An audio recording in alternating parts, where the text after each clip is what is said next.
बड़े ज़ख़ीरे रखने वाले मुल्कों में से एक है। वो इस मौके पे दुबई की मदद के लिए दौड़ा चला आएगा। ऐसा नहीं हुआ है, लेकिन अबू धाबी ने ये कहा है, मुत्तहिदा अरब इमारात के मरकज़ी बैंक ने कहा है कि दुबई के बैंकों के लिए मसाइल नहीं हैं और बैंक्स को इस सिलसिले में अबू धाबी का मरकज़ी बैंक मदद करेगा और दुबई के बैंकों को मुश्किलात का शिकार नहीं होने दिया जाएगा।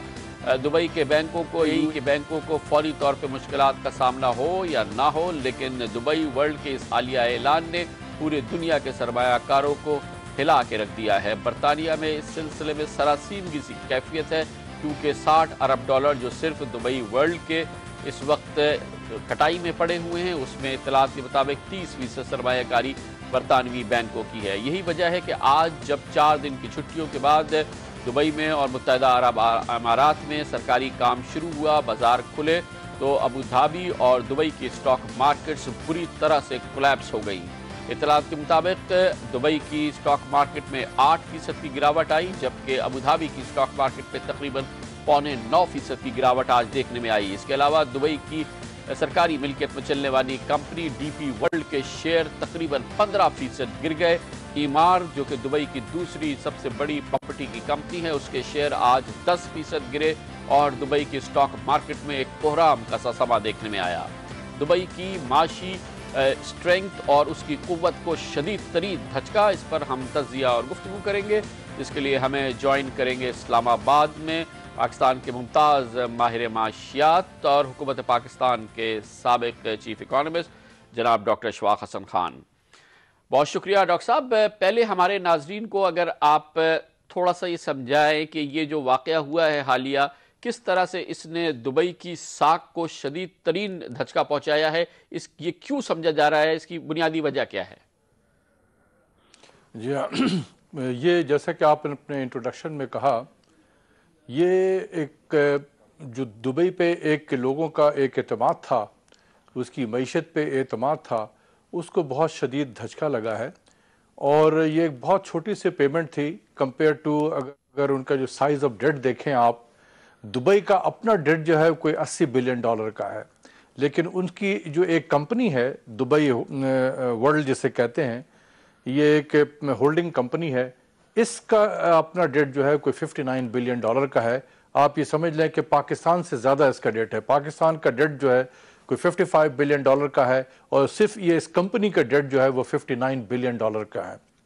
तो वो उसकी एक पेमेंट जो है, जो वो $3.5 बिलियन के पेमेंट थी जो ड्यू थी, मैं समझता हूँ कि इसको मिस हैंडल किया गया है।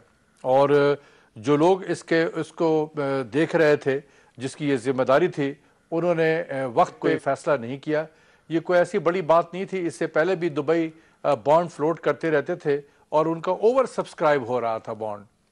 अगर ये पेमेंट ड्यू था अर्ली दिसंबर में $3.5 बिलियन का, या आज 2 से 1-1.5 महीने पहले अगर ये बॉन्ड फ्लोट कर देते तो आज वो उनके पास ये पैसे मिल जाते बैंकों के और ये पेमेंट कर सकते थे। जो आपने फरमाया कि इसको मिस हैंडल किया गया, तो इसकी क्या सियासी वजूहात हो सकती है? क्योंकि पूरे दुनिया के अखबारात लिख रहे हैं कि इस वक्त अबू धाबी दुबई की मदद को फौरी तौर पे नहीं आया और शायद इसका एक कैलकुलेटेड डिसीजन है। और इसका कितना इस बात का ताल्लुक है कि दुबई की मार्केट पहले ही बहुत ओवर लेवरेज थी और बहुत एम्बिशियस थी और बहुत ख़तरनाक किस्म की जो वहाँ पे लेवरेजिंग हुई हुई थी, उसको पहले ही उसकी तंबी की जा रही थी अबू धाबी की तरफ से भी और खित्ते के दूसरे ममालिक की तरफ से। तो आपके ख्याल में इसकी सियासी वजूहात हो सकती है कि अबू धाबी ने इसकी फौरी तौर पे मदद ना की? मैं इसको फौरी तौर पे मदद की बात से पहले ही, क्योंकि ये अगर मुझे मालूम है कि मेरा एक पेमेंट है जो ड्यू है अर्ली दिसंबर में, तो मैं अगर इसको मैनेज कर रहा हूँ तो मैं उसी हिसाब से मूव करूँगा। मेरे पास एक बॉन्ड फ्लोट करने का एक ऑप्शन से, मेरे पास और भी कई ऑप्शन होते जो मैं अपने ऑप्शन को लेकर बैठा रहता, और जब वक्त आता तो मैं बॉन्ड फ्लोट करता और पैसा रेज करके दे देता। अभी ये है कि जब अब ये डिफ़ॉल्ट की सूरत हाल हो गई है, क्योंकि 6 महीने के मॉरेटोरियम अगर आप कर दें तो एक तरीके से डिफ़ॉल्ट हो गया। तो अगर ये दुबई का एक सवरन डिफ़ॉल्ट है तो इसमें इस वक्त जो है अबू धाबी फ़ौरन आकर उसको बेल आउट कर दे, ये मेरे ख्याल में उन्होंने इसको मुनासिब नहीं समझा है। आइंदा भी, जैसे वो हमेशा से उनको वार्न भी करते रहे थे, पहले भी वार्न करते रहे हैं کہ آپ بہت اگریسو انداز میں آگے بڑھ رہے ہیں اور آپ کی کمپنی جو ہے وہ سیورل ٹائم اپنے آپ کو لیوریج کی ہوئی تھی. جیسے دبئی ورلڈ ہے, ملٹیپل ٹائمز اس کی اوور لیوریج تھی, اور جب یہ اس گلوبل میلٹ ڈاؤن سے پہلے 3 سال تقریباً آئل کی پرائسز آپ نے دیکھا کہ بہت ہائی اونچے سطح پہ رہی ہے, اور بہت پیسے آئل منی جو اکٹھا ہوا ہے اس کے بہت بڑی تعداد میں انویسٹمنٹ اس دبئی کی مارکیٹ میں آئی ہے, particularly in real estate sector میں. تو وہ ایک پیسہ تھا جو آ رہا تھا, لوگوں نے پارک کیا تھا دبئی میں کیونکہ اس وقت کانفیڈنس بالکل تھا. لیکن اور یہ کمپنی جو ہے انہوں نے اپنے آپ کو سیورل ٹائم اوور لیوریج کیا ہوا تھا, جو یہ یہ صحیح چیز نہیں تھی, اور ابو دھابی کی حکومت اس کو وارن بھی کر رہی تھی. اس سے پہلے آپ نے دیکھا ہوگا کہ دبئی نے اپنا ایک بانڈ فلوٹ کیا تھا, کوئی $20 بلین کی پیمنٹ ان کو ڈیو تھا. تو یہ ابو دھابی کے سینٹرل بینک نے سارا کا سارا پیسہ بانڈ انہوں نے خود لے لیا تھا اور یہ پیسے ان کو دے دیے تھے.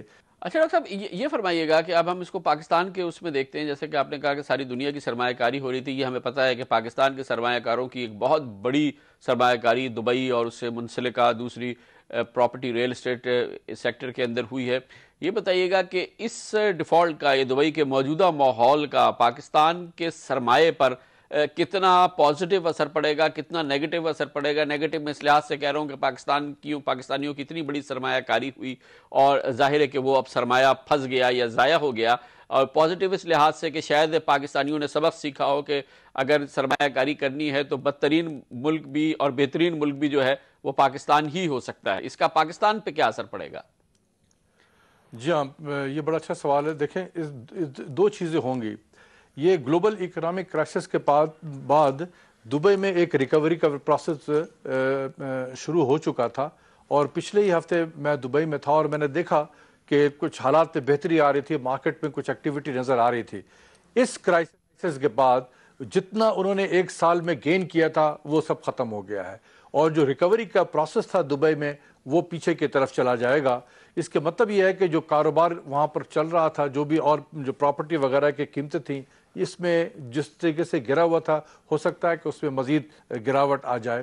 جو پاکستانی انویسٹر تھے انہوں نے بھی بڑے پیمانے پہ دبئی میں اپنی انویسٹمنٹ کی ہوئی تھے. اس سے پہلے انہوں نے عجمان میں بھی کافی کیا ہوا تھا انویسٹمنٹ, وہاں پر بھی انہیں کافی نقصان ہوا ہے, اور یہ پیسہ ملک میں آ رہا ہے. جس کی پراپرٹی اگر بیچ سک رہے ہیں, بہت تھوڑے سے بک رہے ہیں, جس قیمت پہ بھی بک رہے ہیں, تو وہ پیسہ ہمارے ریمیٹنس کی شکل میں بھی ہمارے یہاں آ رہا تھا.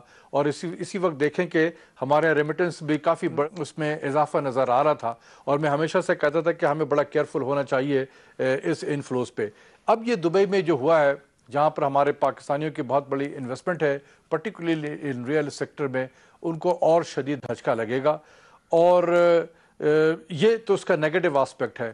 پازیٹیو آسپیکٹ یہ ہے کہ اگر ہمارے لوگ جو یہاں پر پیسہ اپنا بناتے تھے اور انویسٹمنٹ کے لیے دبئی کو انہوں نے اپنا ایک سینٹر بنایا ہوا تھا, وہ اب کئی مرتبہ یہ سوچیں گے کہ ہمیں یہ پیسہ لے کے جانا چاہیے پاکستان سے باہر یا نہیں ہے.